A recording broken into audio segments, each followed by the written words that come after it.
Hello भाई, तो कैसे हो सभी। आई होप सभी ठीक होंगे और सभी की प्रिपरेशन भी भाई ठीक चल रही होगी। तो जैसा कि सभी को पता ही होगा कि अब हमारा हेड कांस्टेबल मिनिस्ट्रियल का एग्ज़ाम लगा हुआ है। लास्ट के कुछ 4-5 दिन बच गए। अभी दिल्ली पुलिस कांस्टेबल के एग्ज़ाम चल रहे हैं जो कि 6 तारीख को ख़त्म होने हैं। उसके बाद 8 तारीख से हमारे हेड कांस्टेबल वाले एग्ज़ाम शुरू हो जाएंगे। अभी लास्ट के 4-5 दिन बचे हैं, तो इसमें कन्फ्यूज़न बहुत रहता है कि भाई क्या पढ़ना चाहिए, क्या रिवाइज़ करूँ। तो समझ नहीं आता कि भाई क्या कुछ करना चाहिए। तो उसी को लेकर मैंने ये वीडियो बनाई है। तो देखते हैं कि लास्ट के दिनों में आपको क्या रिवाइज करना चाहिए और क्या चीज़ें स्किप करनी चाहिए जो कि आपके स्कोर को इफ़ेक्ट कर सकती हैं। सबसे पहले देख ले, हेड कांस्टेबल मिनिस्ट्रियल में 100 क्वेश्चन हमारे आते हैं और टाइम 100 क्वेश्चन को अटैम्प्ट करने के लिए 90 मिनट का टाइम हमें मिलता है, जो कि मोर देन सफिशियंट टाइम है। आपका जो एग्ज़ाम है वो 50 से 60 मिनट में ही आप कंप्लीट कर लोगे। उसके बाद आप अपने एग्ज़ाम को भाई दोबारा चेक कर सकते हो, मैथ रीजनिंग के क्वेश्चन आराम से कर सकते हो। तो मतलब टाइम आपके पास बहुत है। टारगेट हमें कितना लेके चलना है भाई, 80+ का टारगेट लेके चलो, क्योंकि वैकेंसी इसमें कम रहती है और कट ऑफ हाई जाती है। और 80+ टारगेट कोई इम्पॉसिबल चीज़ नहीं है भाई, ये आराम से पॉसिबल है। मतलब आराम से तो नहीं कहूँगा, लेकिन हाँ पॉसिबल टारगेट है, आप अचीव कर सकते हो 80+ मार्क्स। तो देखते हैं भाई कैसे। तो इसमें क्या है कि आपकी रीजनिंग सब्जेक्ट आता है जिसके 25 क्वेश्चंस आपके आते हैं। तो और इंग्लिश भी अच्छा खासा वेटेज रखता है भाई, अच्छा खासा रोल प्ले करता है, क्योंकि इंग्लिश के भी 25 क्वेश्चंस आते हैं।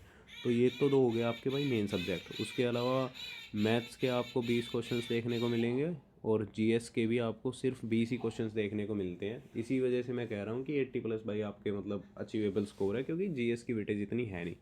कंप्यूटर के भी आपको 10 क्वेश्चंस मिलेंगे। और जिस भी भाई को, मेरे हिसाब से सबको पता ही होगा, लेकिन नहीं पता तो भाई मैं बता दूं कि ये जो आपका कंप्यूटर बेस्ड एग्ज़ाम है उसके बाद आपका टाइपिंग टेस्ट होता है जो कि 25 नंबर का होता है, और उसके मार्क्स भी आपके फाइनल कट ऑफ में इंक्लूड रहते हैं। ये सिर्फ पासिंग नहीं है, मतलब क्वालिफाइंग नहीं है ये, इसके मार्क्स भी आपके फाइनल लिस्ट में लगेंगे, मतलब इंक्लूड होंगे। तो ये आपको स्पीड के बेसिस पे, भाई कितनी क्या स्पीड है उस बेसिस पे आपको 25 में से मार्क्स मिलते हैं। जिसकी 50 की स्पीड होती है उसको पूरे के पूरे मिलते हैं।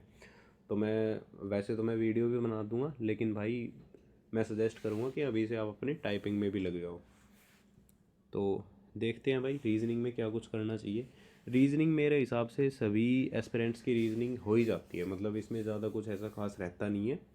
तो डेली के लिए आप एक मॉक टेस्ट लगा लो, अटैम्प्ट कर लो लास्ट स्टेज में, वो भी मोर देन सफिशियंट रहेगा, मैं तो यही कहूँ। बाकी इसमें आप 24 से 25, मतलब 24 मिनिमम टारगेट लेके चलो भाई, 24 से कम होना नहीं चाहिए, क्योंकि एक सवाल तो पता नहीं, मतलब ओड वन आउट करने में वो कंट्रीज़ की कैपिटल दे देगी भाई, एक में कैपिटल ना दे, मतलब कुछ भी पूछ सकता है अजीब सा। लेकिन 24-25 में से 24 सवाल तो आप अपने लेके चलोगे, हाँ भाई इतने तो मेरे को अटैम्प्ट करने ही करने हैं। तो रीजनिंग में ऐसा कुछ खास है नहीं। बाकी इंग्लिश की बात कर ले तो भाई इंग्लिश भी अच्छा खासा रोल प्ले करता है। तो इसमें भी आपको थोड़ा मतलब सोच समझ के ही अटैम्प्ट करने हैं, ऐसा नहीं कि भाई ऐसे ही तुक्के लगा के आ जाओ। इसमें आपको भाई टारगेट ज़्यादा नहीं रखना, 20 नंबर का टारगेट रखना है 25 में से। 20 कोई ज़्यादा नंबर नहीं है भाई, आराम से आ जाते हैं इतने, मतलब अगर आप थोड़ा सा स्ट्रेटजी प्लानिंग करके चलोगे तो इतने पॉसिबल हैं अब भी।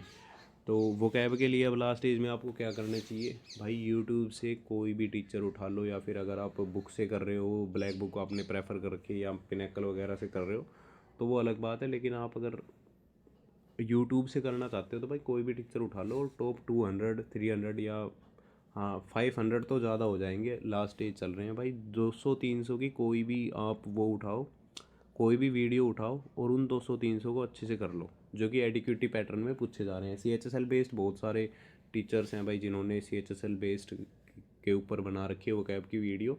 तो मैं तो कहूँगा एक कोई भी वीडियो प्रेफर करो और उसको भाई अच्छे से, वो आपको पूरी याद होनी चाहिए, क्योंकि एडिक्वेटी मेन मेन चीज़ें ही पूछ रहा है। बाकी ईडियम वन वर्ड सब्सटीट्यूशन के लिए आप कोई भी 100 टॉप 100 की वो देख सकते हो भाई वीडियो। इससे ज़्यादा तो भाई ठीक नहीं है, क्योंकि 25 में से कितने ही सवाल आ जाएंगे इससे। बाकी जो मेन सब्जेक्ट है भाई वो है आपका वॉइस और नरेशन। भाई ये बहुत ज़रूरी है। वॉइस नरेशन में आपको पता है कि सीपीओ के प्री में वॉइस नरेशन जो है वो पूछा नहीं जाता इतना, मतलब पहले नहीं पूछा जाता था, लेकिन इस बार भाई काफ़ी भर भर के सवाल आ रहे हैं। तो वॉइस नरेशन से अगर आपको 25 में से लगभग 4-5 सवाल देखने को मिल जाए तो कोई बड़ी बात नहीं है। तो भाई मैं कहूँगा वॉइस नरेशन अपने चैप्टर अच्छे से करके चलो। इनमें कोई ढील मत छोड़ना कि हाँ भाई ये तो करने ही करने हैं। और ये इजी भी है, ये दोनों ही चैप्टर आपके एक दिन में हो जाएंगे। तो 4-5 को मार्क्स आप अपने मतलब कर सकते हो यहाँ से।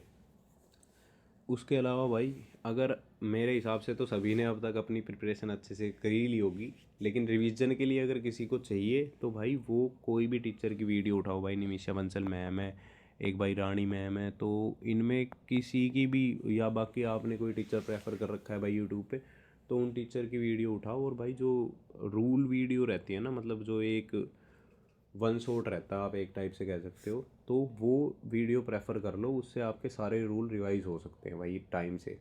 मतलब उनकी कोई 3-4 घंटे की या 4-5 घंटे की वीडियो मिलेगी, उनसे आप अपने सारे रूल रिवाइज कर सकते हैं। बाकी डेली मॉक तो भाई इसमें भी देना है। और वो कैब के लिए अगर किसी ने अब तक वो कैब की प्रिपरेशन नहीं की है तो भाई मैं एक चीज़ बता दूँ कि आप पेपर देने जाओ तो वहाँ पे ये भी फॉलो कर सकते हो ऑप्शन एलिमिनेशन वाला, क्योंकि कई बार क्या रहता है कि एसएससी 3 ऑप्शन तो एक टोन का देता है और एक अलग का देता है, तो आप वहाँ से वो क्वेश्चन अटैम्प्ट कर सकते हो। उसके अलावा भाई तुक्के मत लगाना, क्योंकि आपकी नेगेटिव मार्किंग हाँ इस बार कम है लेकिन है, समझ रहे हो ना। तो 20 सवाल अटैम्प्ट करने हैं जो आप ठीक ठीक अटैम्प्ट कर सकते हो। तो भाई अभी बात कर लेते हैं मैथ्स की। मैथ्स में आपको क्या करना है भाई, मैथ्स में आपको अपना टारगेट 18-19 नंबर का तो लेके चलना ही पड़ेगा। मैथ आपका स्कोरिंग सब्जेक्ट रहेगा इस एग्ज़ाम में भाई, क्योंकि आपके पास टाइम मोर देन सफिशिएंट है। आप चाहें तो एक सवाल को भाई 10 बार भी सोल्व कर सकते हैं, इतना भी आपको टाइम मिलेगा। तो यहाँ पे आप नंबर अपने नहीं काट सकते। अगर यहाँ पे आपके नंबर कट रहे हैं तो फिर भाई आप लिस्ट में पीछे जा रहे हो।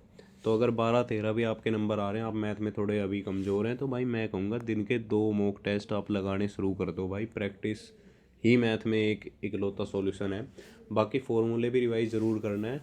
और जो भी कंपनी हमारे एग्ज़ाम करवाती है भाई उनका एक फ़िक्स पैटर्न रहता है। तो एडुकेटी का अब तक हम समझ चुके हैं कि भाई कुछ टॉपिक ऐसे हैं जिनसे वो सवाल पूछता ही पूछता है। जैसे पहले जब एसएससी के एग्ज़ाम्स होते थे तो दिल्ली पुलिस कांस्टेबल वगैरह में आपके प्रिज्म पिरामिड वाले टॉपिक इंक्लूड नहीं होते थे, लेकिन इस बार एस्पिरेंट्स कह रहे हैं कि भाई प्रिज्म से तो क्वेश्चन आ ही आए हैं, प्रिज्म से तो कंफर्म आए हैं, लेकिन पिरामिड से भी 1-2 शिफ्ट में देखने को मिले हैं भाई क्वेश्चन। तो भाई अभी इनसे भी अगर आपके सवाल आ जाते हैं हेड कांस्टेबल में तो कोई बड़ी बात नहीं है। तो फॉर्मूला बेस्ड ही क्वेश्चन आएंगे, लेकिन उनके लिए फॉर्मूले ज़रूर याद करके जाना है भाई इनके। बाकी मैं भी अब से रिवीजन के लिए डेली वीडियोस आपको मिल जाएंगी यूट्यूब पे। पॉलीगन की तो शायद हो भी चुकी है पीपीटी रेडी, मैं शाम को डाल दूंगा, शाम तक मिल जाएगी आपको। और बाकी फॉर्मूलेज मेंसुरेशन वगैरह हो गए भाई, प्रिज्म पिरामिड वाले हो गए, ये सारे टॉपिक आपको अच्छे सवालों के साथ कवर कर दिए जाएंगे। अगर आपको रिवीजन पर्पज़ से चाहिए या फिर आपने अब तक पढ़े नहीं है, वहाँ से आप पढ़ भी सकते हो। आपको 10-15 क्वेश्चंस भी मिल जाएंगे, जितने ठीक लगेंगे उतने देख लेंगे भाई क्या कुछ करना है। जो कि एडुकेटी ने अब तक पूछे हैं वही क्वेश्चंस मैं आपको करवाने वाला हूँ, तो आप वहाँ से भी कवर कर सकते हैं। तो भाई मैथ में 18-19 नंबर का अपने को टारगेट लेके चल रहा है। अभी बात कर ले भाई जीएस की। जीएस में रिवीजन के लिए क्या कुछ करना चाहिए, तो भाई इसमें जीएस के भी कुछ फिक्स टॉपिक हैं जिनसे ये हर बार हर एग्ज़ाम में सवाल पूछ ही पूछ रहा है।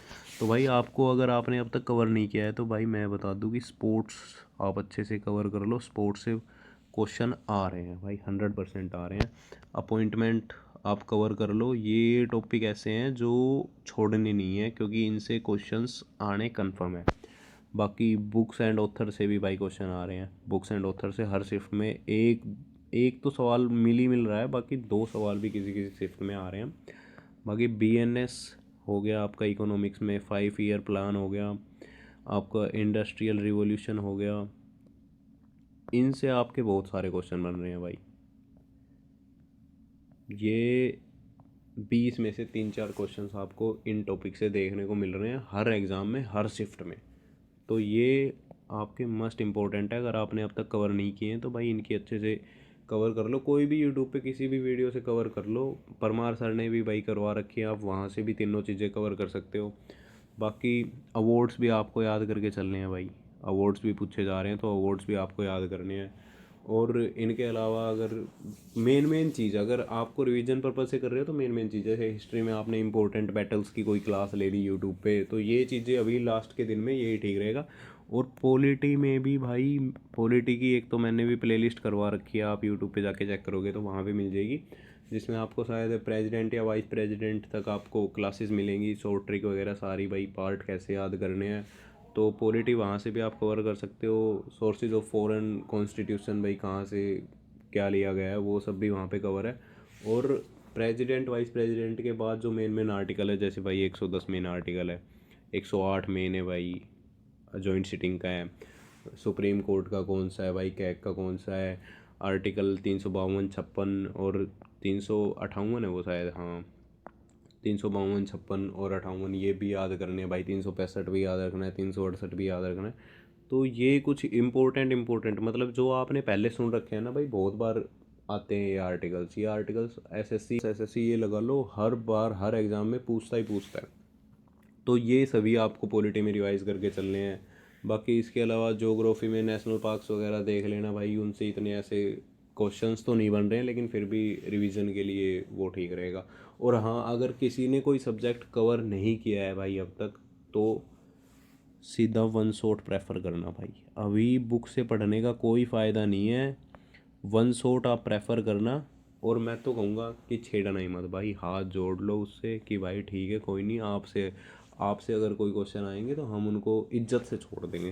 क्योंकि वन शॉट भी याद करने का अभी कोई फ़ायदा नहीं है, क्योंकि आप पूरा वन शॉट याद कर नहीं सकते और वो कितनी डिटेल में क्या कुछ है।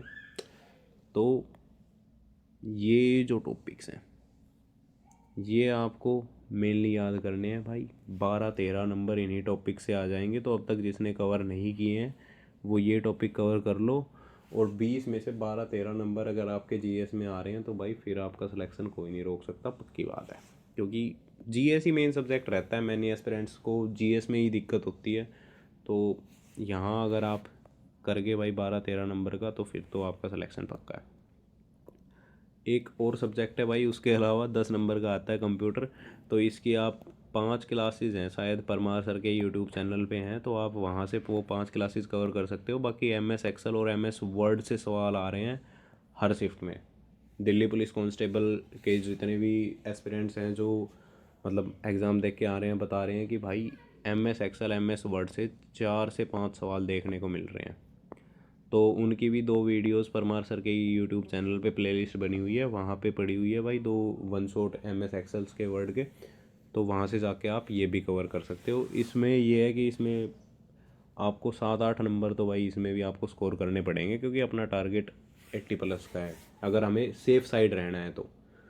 और इसके अलावा एक टाइपिंग भी आती है भाई आपकी, तो वो भी 25 नंबर की आती है भाई। उसकी भी प्रैक्टिस अभी से शुरू कर दो, क्योंकि उसमें भी 25 में से 25 ही स्कोर करने हैं। क्योंकि आपकी जो फाइनल कट ऑफ है वो 125 में से लगनी है, और वो अच्छी खासी हाइज आती है। तो इसमें अगर आपके नंबर कट रहे हैं, आपके 15-16 नंबर आ रहे हैं, तो भाई फिर तो बहुत ही पीछे हो भाई आप। तो अभी से अगर डेली प्रैक्टिस करोगे, बाकी मैं एक वीडियो मेनली टाइपिंग के लिए बता भी दूंगा कि भाई कौन सा आपको सॉफ्टवेयर यूज़ करना चाहिए ताकि आप प्रैक्टिस अच्छे से ही करो। बाकी इसमें ऐसे लाइन पढ़ के और दो उंगलियों से ऐसे पॉसिबल नहीं है भाई 25 में से 25 नंबर लाने, क्योंकि इसके लिए आपको 50 वर्ड पर मिनट की स्पीड चाहिए। तो अभी से प्रैक्टिस कर दो, और स्टार्टिंग प्रैक्टिस की ऐसे ही करना कि आप स्क्रीन पे देख के नीचे टाइप कर सको। ऐसे नहीं आपने एक लाइन पढ़ ली और फिर नीचे लगे हुए हो। तो भाई अभी के लिए सिर्फ इतना ही, ज़्यादा टाइम वेस्ट करते नहीं है भाई। दिन के देखो 10-12 घंटे तो देने ही पड़ेंगे, मतलब 10-12 घंटे तो शायद ज़्यादा ही हो गए, लेकिन 7-8 घंटे तो आपको भाई अभी रिवीजन करना ही करना चाहिए। क्योंकि एग्ज़ाम भी आपका लगा हुआ है। कांस्टेबल में देख भी लिया हमने भाई, एडुकेटी किस पैटर्न से पूछ रहा है, कैसा सवाल आ रहे हैं, कौन से सब्जेक्ट से कौन से मेन टॉपिक पूछ रहे हैं, तो उसी हिसाब से अपनी भाई तैयारी शुरू कर दो। तो अभी बाकी अभी के लिए सिर्फ इतना ही भाई। आपको वीडियोस मिल जाएंगी भाई मैथ्स की, फार्मूला जितने भी आपके फार्मूलाज हैं, कोई मेन थ्योरी है, कोई मेन क्वेश्चंस हैं, वो आपके कवर हो जाएंगे वीडियो के थ्रू। तो ज़रूरत पड़ी तो दिन की 2-2 वीडियोस भी आ जाएंगी। 8 तारीख से पहले आपका मैथ का रिवीजन मेनली तो चैनल से ही हो जाएगा, लेकिन प्रैक्टिस भी भाई ज़रूरी है। अगर आप मैथ में ज़्यादा ही कमज़ोर हैं तो आपके लिए मॉक टेस्ट भी ज़रूरी है। बाकी हर जो भी टॉपिक मैं कवर करवाऊँगा उसके साथ 10-15 सवाल जो एडुकेटिव पैटर्न पे बेस्ड हैं वो भी आपको मिलेंगे, तो वहाँ से भी आप प्रैक्टिस कर सकते हो। सो पीडीएफ के लिए भाई आप टेलीग्राम चैनल ज्वाइन कर सकते हो, लिंक आपको डिस्क्रिप्शन बॉक्स में मिल जाएगा। सो अभी के लिए सिर्फ इतना ही। Thank you, thanks for watching the video.